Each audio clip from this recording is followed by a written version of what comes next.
अर्जुन एक राइटर था जो शांति की तलाश में शहर से दूर एक पुरानी पहाड़ी हवेली में रहने गया। हवेली के मालिक ने उसे एक ही हिदायत दी थी, रात के 12 बजे के बाद कॉरिडोर का आखिरी कमरा मत खोलना। पहले 2 दिन सब ठीक रहा, पर तीसरी रात अर्जुन को उस कमरे से हल्की सिसकियों, सॉबिंग की आवाज आई। उसने सोचा शायद कोई जरूरतमंद है। हिम्मत करके वो उस कमरे के पास गया। कमरे का दरवाजा आधा खुला था। अर्जुन ने अंदर झांका तो वहां एक पुरानी कुर्सी पर एक औरत बैठी थी, जिसकी पीठ दरवाजे की तरफ थी। क्या आप ठीक हैं? औरत नहीं बोली। अर्जुन ने जैसे ही उसके कंधे पर हाथ रखा, वो औरत गायब हो गई।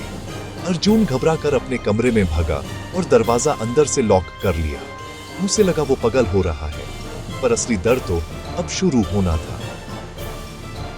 सुबह होते ही अर्जुन ने हवेली के मालिक को फोन किया और गुस्से में कहा, आपने मुझे बताया क्यों नहीं कि उस कमरे में किसी की रूह है?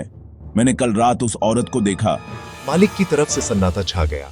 फिर एक कांपती हुई आवाज आई, अर्जुन, उस कमरे में कोई औरत नहीं है। मैंने तुम्हें वहां जाने से इसलिए मना किया था क्योंकि उस कमरे में एक पुराना आईना, मिरर है जो दरवाजे के ठीक सामने रखा है। अर्जुन का शरीर ठंडा पड़ गया। उसने याद किया, कल रात जब उसने दरवाजे से अंदर झांका था तो उस औरत की पीठ दिखी थी।